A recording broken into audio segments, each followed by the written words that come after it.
evening. Welcome to Thai PBS World Tonight. You are with Thai Techakit Thiranan and Tulip Naksopopla.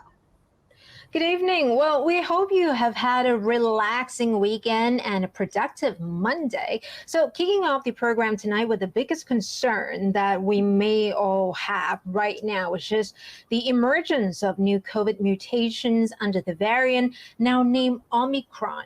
So Thai doctors have confirmed there's no detection of Omicron yet, but the new COVID-19 mutation spreads faster and more easily than the Beta and Delta strains, while symptoms can be quite mild, and most antigen tests are able to detect the infections. So according to Chief of the Department of Medical Sciences, Dr. Supakit Sirilak, in a phone interview with Thai PBS, data from labs suggests that new strain has an increased risk of causing infections as is able to evade the immune system. And therefore, looking at infected areas and primary data, it was found that the CT or cycle threshold was quite low. This means that the infection is not hard to detect. Meanwhile, the Center for Medical Genomics of the Faculty of Medicine Ramatipati Hospital posted on their Facebook that the South African scientists uploaded the whole genome sequence of more than 125 samples of the coronavirus to the global coronavirus database GIS8.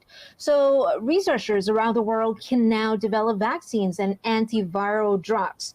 Some RT-PCR kits might be problematic, according to the center, which can result in false negatives or positives, indicating that some kits may not be able to detect this new variant. But according to Dr. Anand Zongawatana, who's a research scientist at the Biotech or National Center for Genetic Engineering and Biotechnology, the people who are worried if the antigen test will be able to detect Omicron can now relax, because looking at viral changes in the nucleocapsid protein location, which most antigen tests are designed to measure, there are few, and these mutations are similar to the alpha strain. So if the antigen tests are able to detect the alpha strain, they should also be able to detect the new variant called Omicron. Yeah, but if antigen to detect COVID-19, it should be able to detect alpha strain, which is the first strain, right? Right. It's It is the first main strain that we have heard, like the first main mutation. Yeah. Yep. Anyway, okay, but the word most, I think, doesn't sit well with a lot of people. Let's move on to politics. We have anti-establishment group, and now we also have the other side of the controversial subject, which is the Royalist group. The Royalist groups gathered in Bangkok once again earlier today at Silom Commercial District to rally public support for their signature collection campaign aimed at forcing Amnesty International out of Thailand for allegedly interfering in the country's internal affairs. The groups are aiming to collect 1 million signatures. An administrator of a pro-Prime Minister Prayut Chan-o-cha webpage, calling herself Jane, claimed that in just a week, about 101,000 signatures have been gathered, adding that 150,000 signatures could be described as a success. She also said that similar campaign will be held in the commercial districts of Sathorn and Asok, where there are many office workers. She said that they will prove that there are working people in their 30s who are not supporters of the anti-establishment movement, and adding that the public will be informed if or when 500,000 signatures have been collected. The Royalists, many of them wearing yellow shirts, a symbol of the monarchy, gathered in front of the Silom Complex building before 11 a.m. As the crowd started to march down Silom Road toward Narathiwat Road, a lion dance was performed. Several of the attendees handed out flyers containing a QR code to encourage members of the public to sign up in support for the campaign against Amnesty International. The demonstrators made a U-turn back to the Silom complex at about 12:15 p.m., where a press conference was held before the crowd dispersed. An event organizer explained that only about 50 people joined the rally today because they were concerned over the new coronavirus variant and put a cap on the number of participants. The group previously rallied at Government House last Thursday to make the same demand.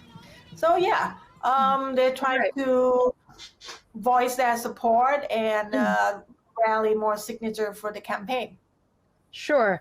And it's quite a bit surprising to see that they actually quite really active, right? Because they did it already last week, but then they keep going. And it's probably the same with a lot of Thai rallies where they keep going at it until the demands are met.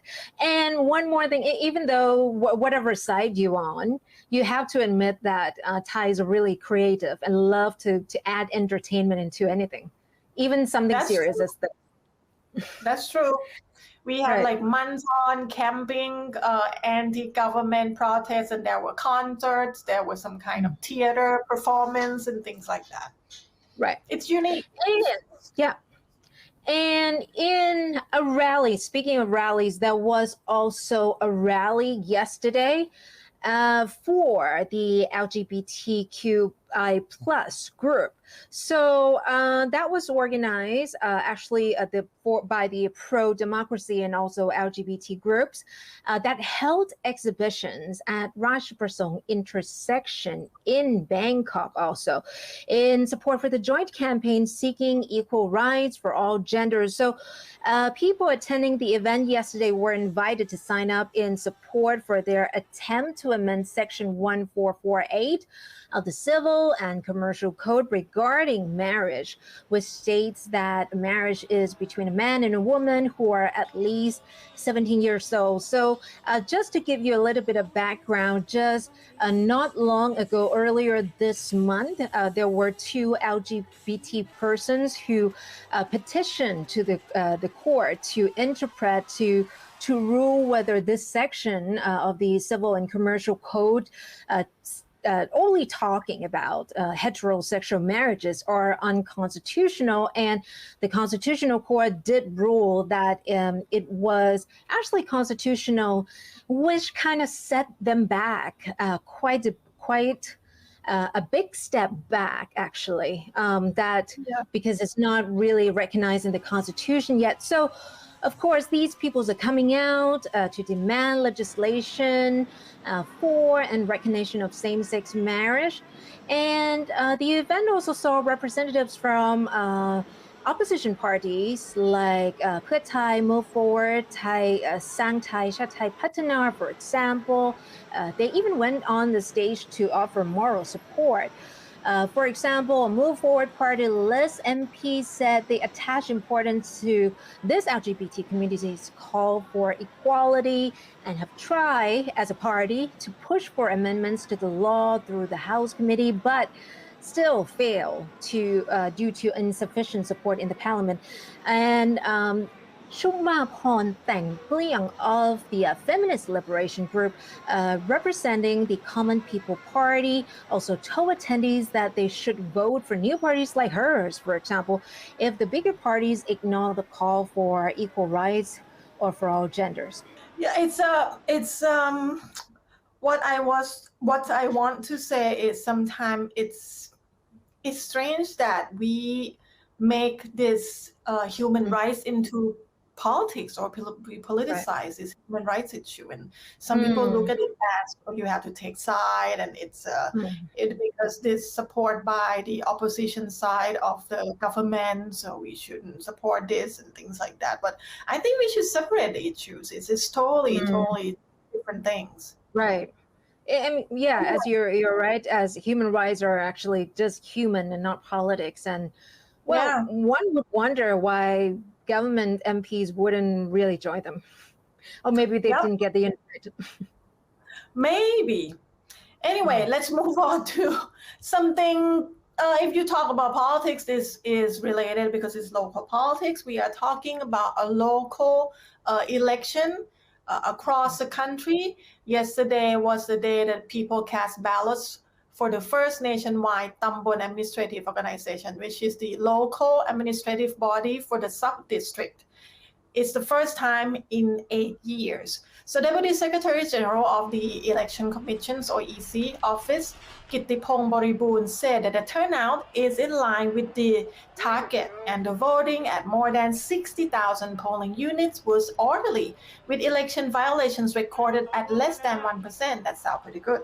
He noted that voter turnout in smaller TAOs was higher than in larger ones, some of which had a turnout of under 50%. The ballots cast will be examined, and if everything is fine, the results will be announced in 30 days or within 60 days if irregularities are found.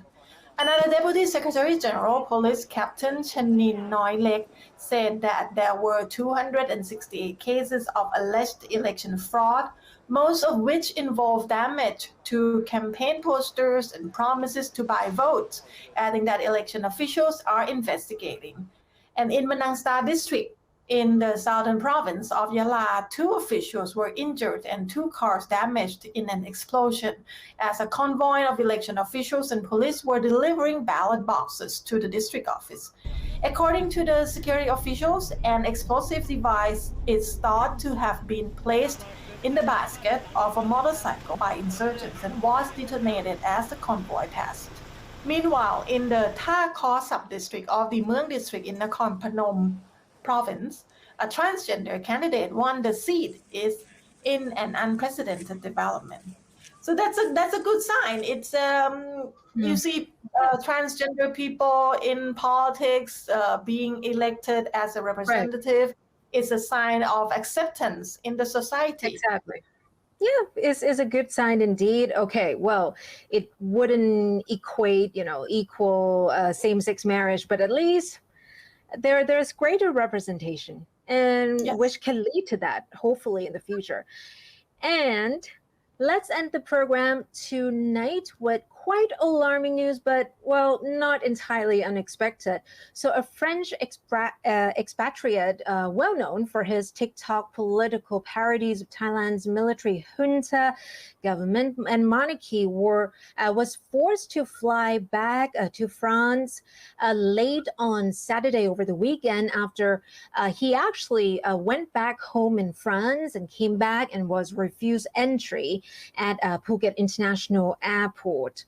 And the immigration officials at Phuket reportedly handed him a notice describing him as a threat to Thai society. So Jan Marshall, whose TikTok page has actually more than 500,000 followers, has been living in Thailand for over 18 years and has 2 children with his former Thai wife here. Marshall was required to go back to Suvarnabhumi International Airport after landing on Phuket following his return and a visit to France, and was barred from re-entry. And he departed Suvarnabhumi Airport on a Thai Airways flight at around midnight back to Paris. So the Frenchman said he wanted to appeal against the immigration officials' order via his lawyer, who's a human rights lawyer, Natalie Bergman. He also claimed that immigration officials could not force him out of Thailand for 48 hours because he has no criminal record in Thailand.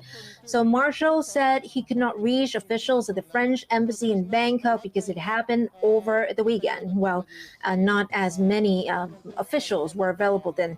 And he was told by his lawyer that if he stays on to appeal his case, he might actually face the lèse-majesté charges. So it's actually better for him to fly home first and, fight the case later from there, as well as retrieving his children, and also he actually is a businessman, so also how to handle his business from France remotely as well. So he has to figure that out.